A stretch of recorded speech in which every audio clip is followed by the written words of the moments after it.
This Ghanaian gentleman was unalived by his classmates just for being black in Latvia.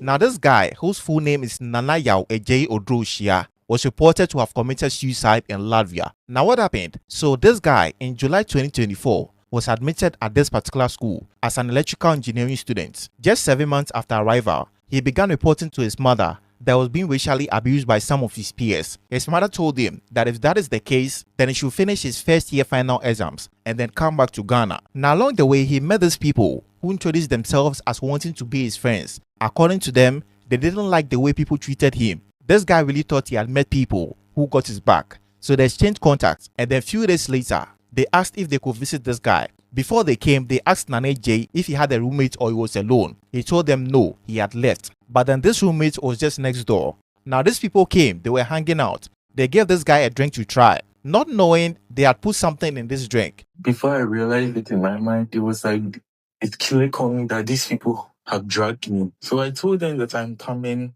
I ran to my roommate. I told him that he should call the police.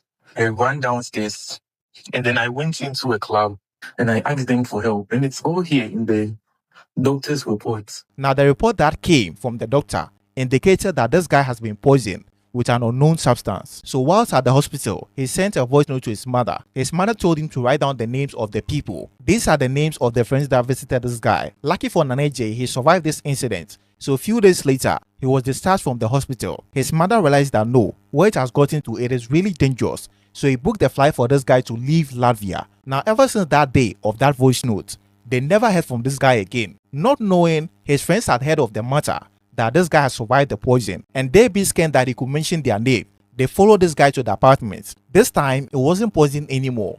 They beat the life out of this guy. For days, his mother was trying to get through to this boy, until one day, a policeman answered and told her that the guy has committed suicide by throwing himself off the 6th floor of the apartment. So the family themselves went to Latvia, accompanied by a rep from the Ghana embassy in Berlin. When they got there, they refused to give the phone of the boy, Agyei, to his family. 2. The CCTV that works every day couldn't capture anything about the incident. 3. They refused to give them the autopsy report about the boy. So clearly something really happened that these people are hiding. This is something that happened on June 4. Up to now, nothing has happened, even though the names of these people are available. Now the big question here, if foreign agencies can come to Ghana and demand for the arrest of our citizen who defrauded one of their own, why can't Ghana do the same?